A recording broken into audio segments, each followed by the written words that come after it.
Hello students. So in today's session we are going to discuss about ratio analysis. ये आपका part B class 12 का जो paper का part B है उसका चैप्टर नंबर 4 है.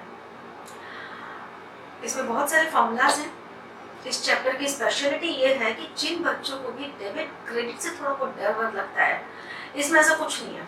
This is a very basic chapter जिसमें आपने फॉर्मूलाज को पुट करना है, ठीक है. एंड फॉर्मूलाज के लिस्ट देख के घबराने की बिल्कुल भी जरूरत नहीं है, because all the formulas are based on some logical concepts. So watch this video. In this video we will discuss about each and every formula and their derivation and the logical sense behind it. Okay? Hello students. So in today's session we are going to discuss about the accounting ratios. This is your chapter 4 and this is part B of your paper. Fine. So accounting ratios means what? When we establish relationship between two variables, कोई भी दो variables के बीच में जब हम कोई relationship set करते हैं for study anything, that is called ratio.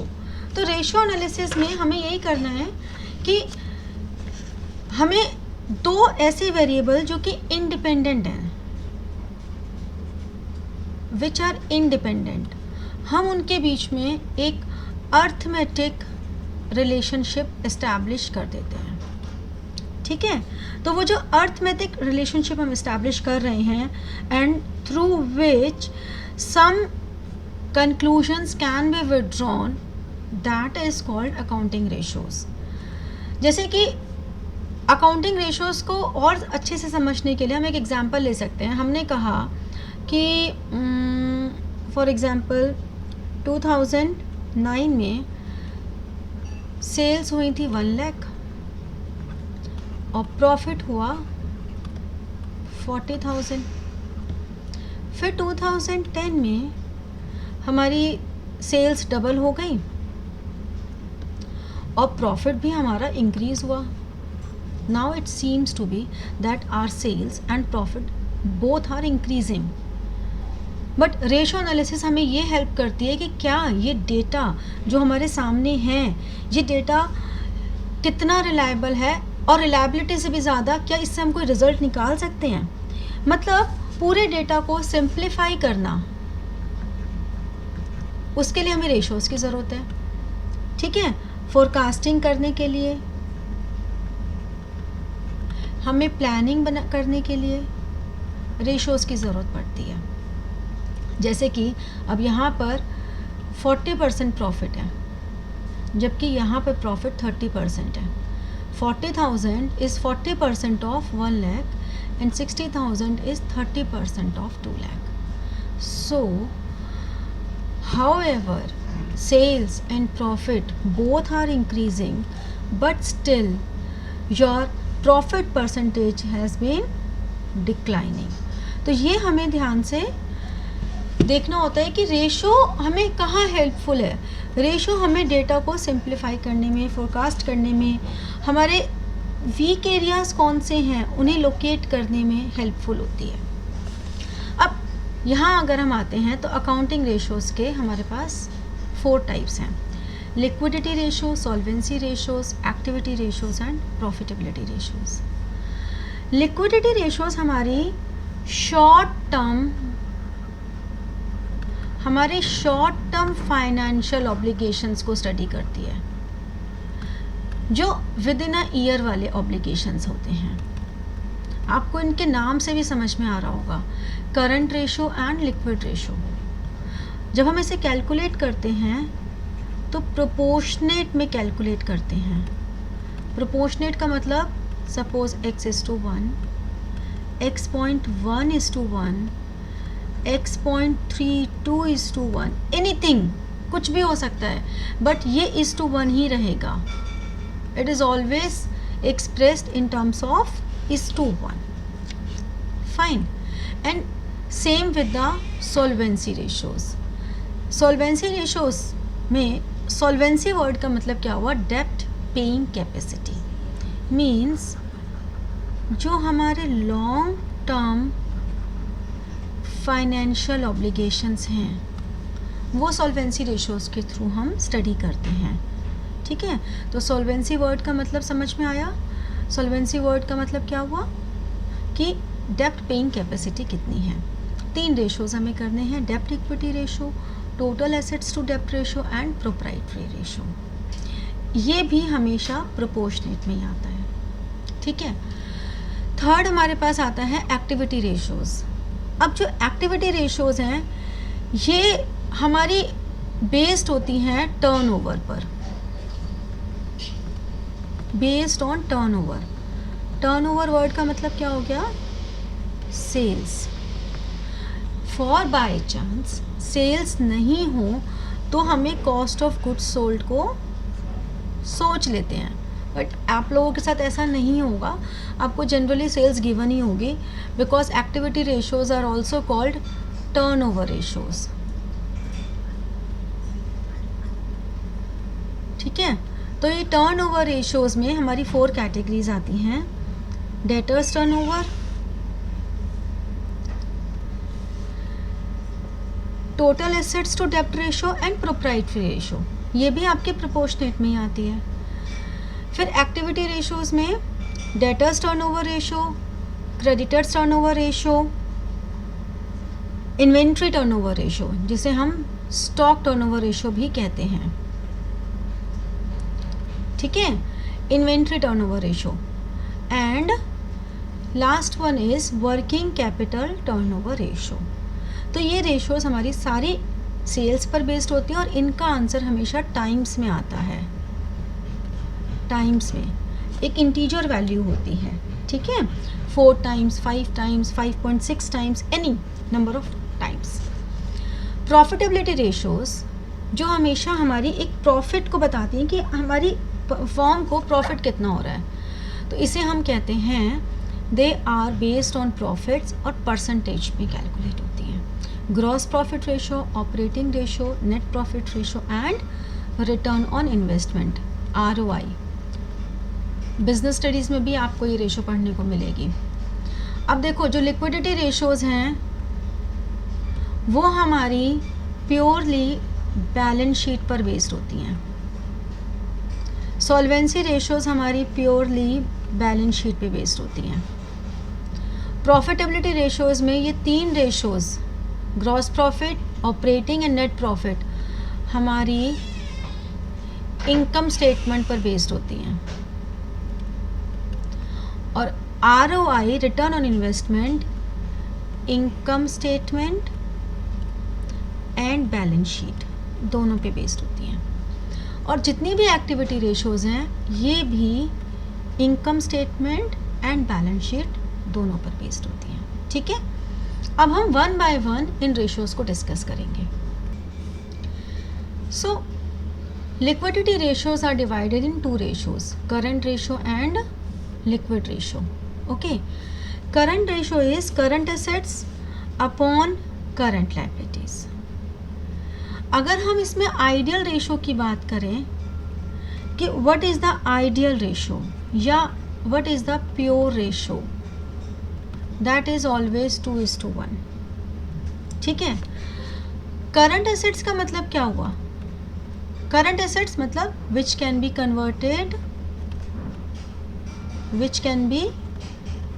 Converted in cash with in a year. ये तो बिल्कुल बेसिक सी डेफिनेशन है जो आप लोग 11th से करते आ रहे हो. कंपोनेंट्स भी इसके आपके क्या क्या कंपोनेंट्स होंगे? मेजर कंपोनेंट्स होते हैं stock, receivables, cash in hand and cash at bank. Apart from this, stock में हमेशा क्लोजिंग स्टॉक कंसिडर होता है, ये ध्यान रखना. रिसीवेबल्स में आपके डेटर्स एंड बिल्स रिसीवेबल आ जाते हैं. अब अगर हम अदर करंट एसेट्स की बात करें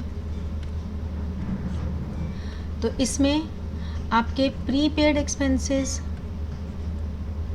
आपकी एक्रूड इनकम,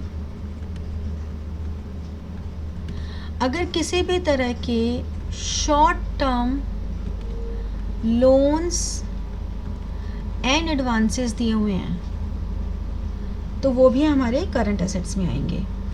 आपके पास मार्केटेबल सिक्योरिटीज़ दी हुई हैं, वो भी इसी में आएंगी। आपको करंट इन्वेस्टमेंट्स लिखी हुई हैं, वो भी इसी में आएंगी। तो ये सब हमारे करंट एसेट्स में आ जाते हैं, ठीक है।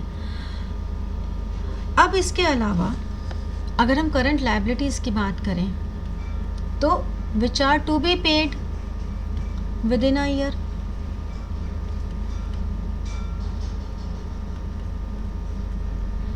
इसमें क्या क्या आएगा हमारा, क्रेडिटर्स एंड बिल्स पेबल, ठीक है। शॉर्ट टर्म बोरोइंग्स, देखो 11th में जब तक आप लोग पढ़ते हो ना, आपके लिए कुछ टर्म्स होती हैं जिनका सेम मीनिंग चलता है, लेकिन अब थोड़ी सी चीज़ें बदल जाती हैं। जैसे अब हम लोन्स एंड एडवांसेस अगर लेके चलेंगे तो ये हमेशा माना जाएगा कि लोन्स एंड एडवांसेस का मतलब which we have given to some other person. अगर हमने लिए हैं लोन तो उसके लिए हम टर्मिनोलॉजी यूज़ करते हैं बोरोइंग्स, ठीक है। ये हो गई बोरोइंग्स। फिर इसके अलावा आउटस्टैंडिंग एक्सपेंसेस और एडवांस इनकम, ठीक है। तो इस तरह से हमें समझ में आया कि current ratio is current assets upon current liabilities and the ideal current ratio is always 2:1। It doesn't mean कि आपका आंसर कभी इससे चेंज होके आ नहीं सकता। अगर आपकी रेशो इससे कम या ज़्यादा होगी तो उसके भी कुछ इफ़ेक्ट्स होते हैं, ठीक है। तो अब हम आगे ये करते हैं कि अगर हमारी current ratio for any reason is more than 2:1 अगर है तो उसका क्या मतलब हुआ। हमें कंपोनेंट को देखना है। पहला कंपोनेंट हमने कहा स्टॉक है, इसका मतलब हमारी असेट्स स्टॉक में काफ़ी ज़्यादा इन्वॉल्व हैं। It means accumulation of stock, या हम कह सकते हैं लो सेल्स हैं। तो ये इंडिकेट क्या कर रहा है कि या तो एक्यूमुलेशन ऑफ स्टॉक है या लो सेल्स है, या फिर हमारी जो क्रेडिट पॉलिसी है वो बहुत लिबरल है, मतलब हमने काफ़ी सारे डेटर्स अपने बढ़ा लिए हैं तो हमारी क्रेडिट पॉलिसी काफ़ी लिबरल है, या फिर हम लिक्विड कैश काफ़ी ज़्यादा रखते हैं। तो इसका ये मतलब हुआ कि हमारे पास काफ़ी सारा कैश लिक्विड है, जिसे हम कह सकते हैं कि आइडियल कैश पड़ा हुआ है। एंड अगर आइडियल कैश होता है तो उसे हम कहते हैं पुअर कैश मैनेजमेंट। कोई भी ऑर्गेनाइजेशन अगर बहुत अच्छा फाइनेंस मैनेजमेंट करेगी तो वो कभी भी अपने कैश को एक लिमिट के ज़्यादा आइडियल नहीं छोड़ेगी, because interest income is very important, ठीक है।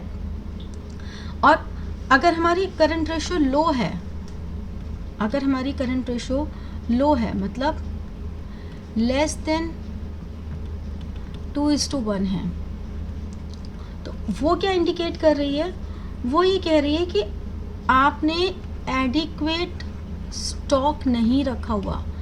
जितना स्टॉक एक ऑर्गेनाइजेशन को अपने पास रखना चाहिए उतना नहीं रखा हुआ, या फिर आपकी जो क्रेडिट पॉलिसी है वो बहुत स्ट्रिंजेंट है, और या फिर आपने अपने पास कैश बहुत कम रखा हुआ है, मतलब लो लिक्विडिटी है, ठीक है। ये सारी बात हो गई करंट रेशो की। अब हम बात करेंगे लिक्विड रेशो की। लिक्विड रेशो में हमने कहा कि liquid assets upon current liabilities. इसको हम क्विक रेशो भी कहते हैं,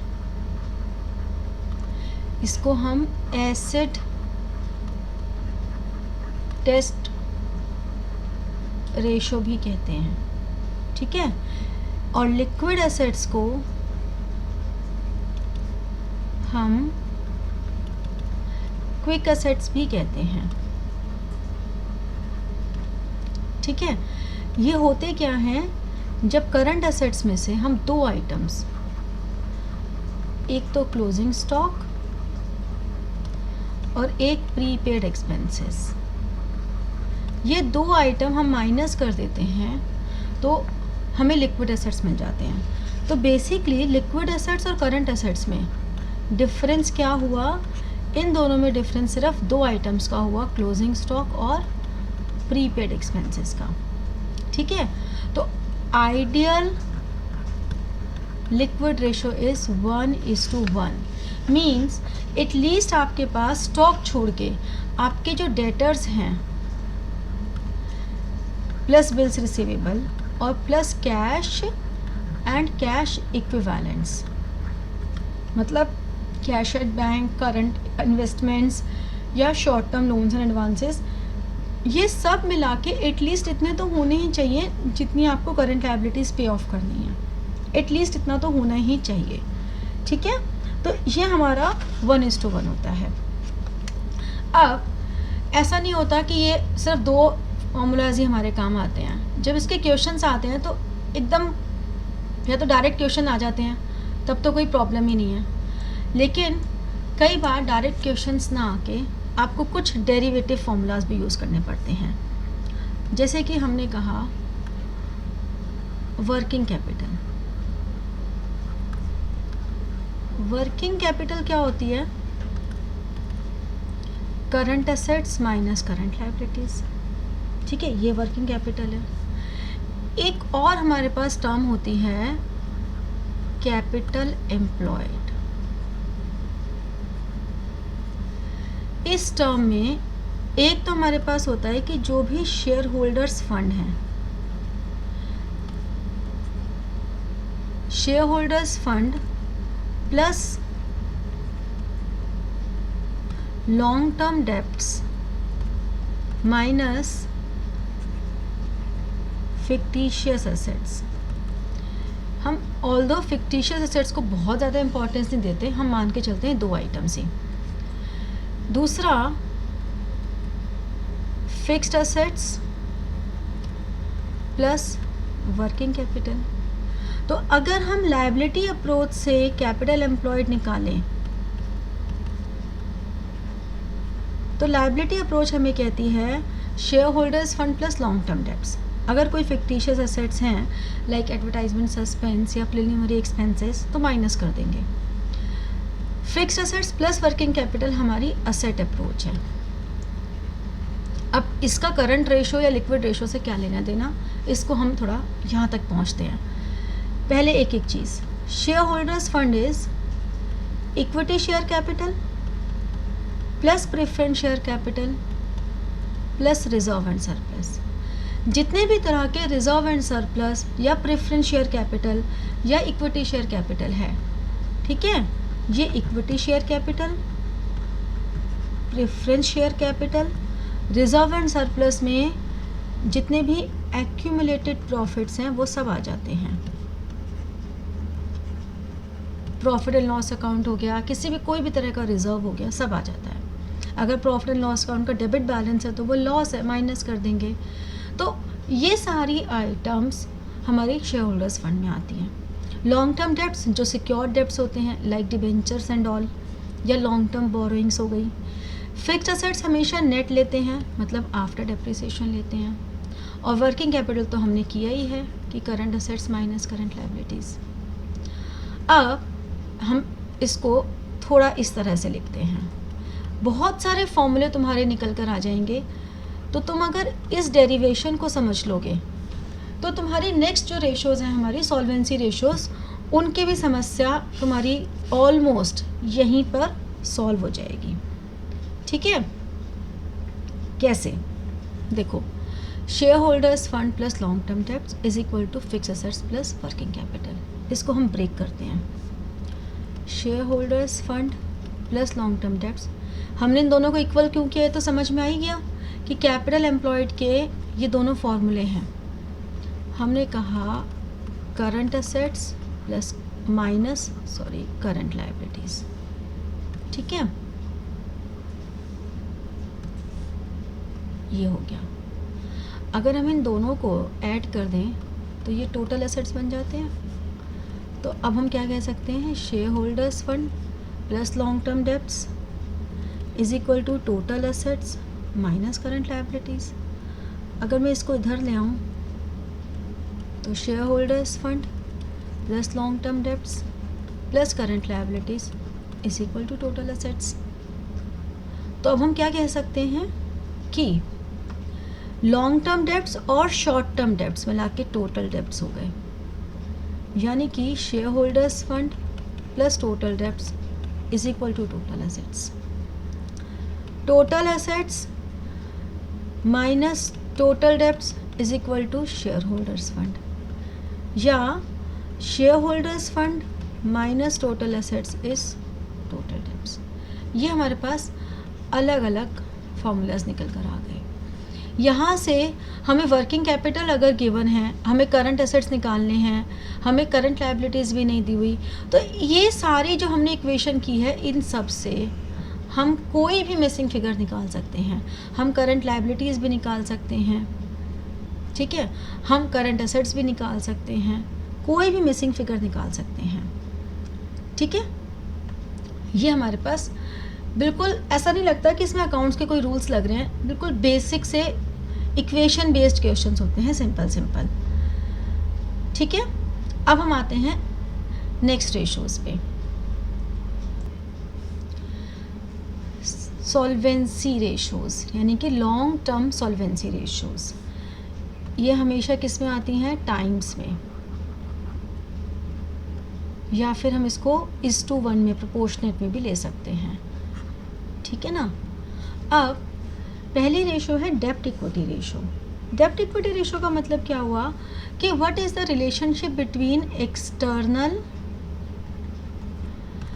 and internal source of funds.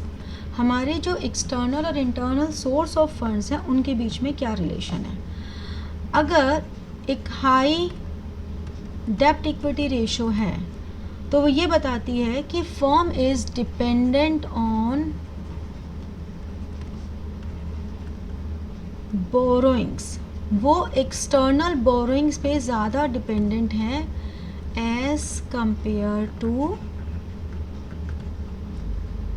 Internal funds, ठीक है। आइडियल रेशो ये भी 2:1 ही होती है। This is the ideal ratio कि आपके जो एक्सटर्नल बोरोइंग्स हैं, जो लॉन्ग टर्म डेब्ट्स हैं, वो जस्ट डबल तो हो सकते हैं शेयर होल्डर्स फंड से, उससे ज़्यादा नहीं हो सकते। तो this is the appropriate ratio. तो हमारे पास करंट रेशो भी 2:1 थी, ये भी 2:1 है, और लिक्विड रेशो 1:1 है। बस ये 3 रेशोज़ हैं जिनके लिए हमें आइडियलिस्टिक रेशो पता होनी चाहिए। तो डेब्ट इक्विटी रेशो हमारी जो भी लॉन्ग टर्म फाइनेंसिंग है, हमारी जो भी लॉन्ग टर्म फाइनेंसिंग है उन पॉलिसीज़ को बनाने में हेल्प करती है। लॉन्ग टर्म डेब्ट्स क्या होते हैं, वही सिक्योर्ड डेब्ट्स जितने भी हैं, डिबेंचर्स या long term provisions, long term borrowings, ये सब। और शेयर होल्डर्स फंड भी मैंने आपको बताया अभी कि शेयर होल्डर्स फंड भी हमारे equity share capital, preference share capital, reserve and surplus, ये सब होता है। अब जब हम बात करते हैं टोटल एसेट्स टू डेब्ट रेशो की, तो टोटल एसेट्स का मतलब हो गया जितने भी हमारे नॉन करंट एसेट्स हैं, बहुत ही सिंपल टर्म्स में तो वही fix assets plus current assets, लेकिन हम थोड़ा सा अगर और स्पेसिफिक हो जाएं एज पर बैलेंस शीट, तो हम कहेंगे जितने भी हमारे नॉन करंट एसेट्स हैं प्लस जितने भी हमारे करंट एसेट्स हैं। एक और बात का ध्यान रखना है कि हम लोग अभी तक जिस इन्वेंट्री की बात कर रहे थे वो था नॉर्मल इन्वेंट्री स्टॉक, लेकिन इन्वेंट्री में एक और आइटम आती है लूज टूल्स, जो हमारे छोटे छोटे स्पेयर पार्ट्स वगैरह होते हैं, वो भी इन्वेंट्री की डेफिनेशन में ही आता है। लेकिन जब करंट रेशो या लिक्विड रेशो की हम बात कर रहे थे तो वहाँ पे इन्वेंट्री मतलब इन्वेंट्री ऑफ गुड्स ओनली। लेकिन यहाँ जब हम टोटल एसेट्स की बात करेंगे तो इन्वेंट्री का मतलब हो गया जितने भी loose tools and spare parts हैं, वो वाली इन्वेंट्री भी इसमें इंक्लूडेड ही रहेगी, ठीक है। और बाकी तो जितने भी टेंजिबल इंटेंजिबल एसेट्स हैं, नॉन करंट का मतलब हो गया टेंजिबल और इंटेंजिबल, सभी तरह के आ गए। जितने भी हमारे long term loans and advances हैं वो भी इसी में आ जाएंगे। फिर हमारे receivables, cash and cash equivalents, सब कुछ आ जाएगा इसमें। लॉन्ग टर्म डेब्ट्स अगेन ये वाले ही हैं, सेम, कोई चेंज नहीं है। एज सच इसके कोई बहुत आइडियल रेशो हम नहीं कंसिडर करके चलते हैं, बट हाँ अपने स्टडी पर्पस के लिए इसको भी हमने 1:1 माना हुआ है कि 1:1 ले सकते हैं। बट इसमें 1:1 लेने से सिर्फ एक ही बेनिफिट रहता है कि हम बहुत सेफ जोन में हैं, बहुत ही सेफ जोन में हैं। अगर रेशो इससे ज़्यादा है तब तो कंपनीज़ का मतलब और ज़्यादा सेफ जोन में है। अगर हाई रेशो है तो यानी कि हमारी कंपनी के पास मार्जिन बहुत है रिस्क लेने का, हमारी कंपनी की रिस्क टेकिंग कैपेसिटी अच्छी है, ये इसका बेनिफिट हो जाता है, ठीक है। प्रोप्राइटरी रेशो, ये शेयर होल्डर्स फंड ये वाला ही है, टोटल एसेट्स भी ये वाले ही हैं।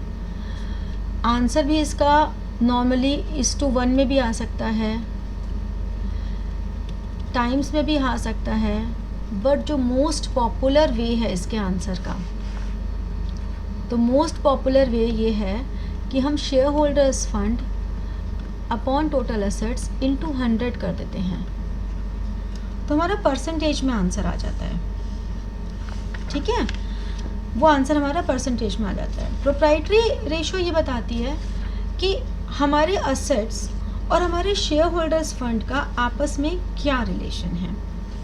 वो ये बताती है कि किस तरह से हमारे जो फंड्स हैं वो हमारे एसेट्स को बैकिंग कर रहे हैं, ठीक है। नेक्स्ट इंटरेस्ट कवरेज रेशो होती है। Interest coverage ratio means how much firm's profit are able to pay fixed obligations। जितने भी हमारे फिक्स्ड ऑब्लिगेशंस हैं उन फिक्स्ड ऑब्लिगेशंस को फुलफिल करने में कितना हेल्पफुल है, इसीलिए हम कहते हैं net profit before interest and tax. Interest और टैक्स दिए बिना जो हमारा प्रॉफिट आ रहा है डिवाइडेड बाय टोटल जो हमें फिक्स्ड पेमेंट्स करनी है, इंटरेस्ट ऑन डेब्ट्स जो हमारा है, ठीक है। तो ये रेशो जितनी हाई होगी उतनी फर्म के लिए अच्छी होगी, ठीक है। इंटरेस्ट कवरेज रेशो जितनी हाई होगी उतनी फर्म के लिए अच्छी होगी, and same with the proprietary ratio. ये दोनों रेशोज़ ही जितनी हाई होंगी उतनी बेटर फॉर द फर्म, ठीक है। सो हम लोगों ने 2 रेशोज़ कर ली हैं जो हमारी सॉल्वेंसी रेशोज़ ही हैं। एक शॉर्ट टर्म सॉल्वेंसी रेशोज़ हैं, एक लॉन्ग टर्म सॉल्वेंसी रेशोज़ हैं। शॉर्ट टर्म सॉल्वेंसी रेशोज़ में हमने की current ratio and liquid ratio, and long term solvency ratios में हमने 4 रेशोज़ की। नेक्स्ट हम लोग अब करेंगे profitability ratios and turnover ratios, okay. वो हम लोग नेक्स्ट सेशन में करते हैं। ओके, आई होप आप लोगों ने ये सारे फॉर्मूलाज ठीक से देखे होंगे। हमारे पास रेशो एनालिसिस में 4 रेशोज़ होती हैं, 4 मेजर कैटेगरीज होती हैं, out of which we discussed 2 categories, the liquidity ratios and the solvency ratios. Basically both are the part of solvency ratio, one is short term and one is long term. Hope you understood the derivations of all the formulas like the shareholders fund, the total assets, the total debts and all these things. They are all interrelated. So if you know the derivation then you don't need to learn the formulas. आपको अपने accounts के जो basic concepts, basic definitions पता है ना, उन्हीं से ही सारे हमारे फॉर्मूलाज डिराइव हो जाते हैं. Now in the next session we will discuss about the activity ratios and profitability ratios. Okay, so be connect with us, and in case of any query you feel free to put your comments, your suggestions, your queries in the comment box, as well as you can mail me at rajshritutorials@gmail.com. Okay, so like, comment and subscribe the channel as well as the video, and good luck to all of you. Thank you so much.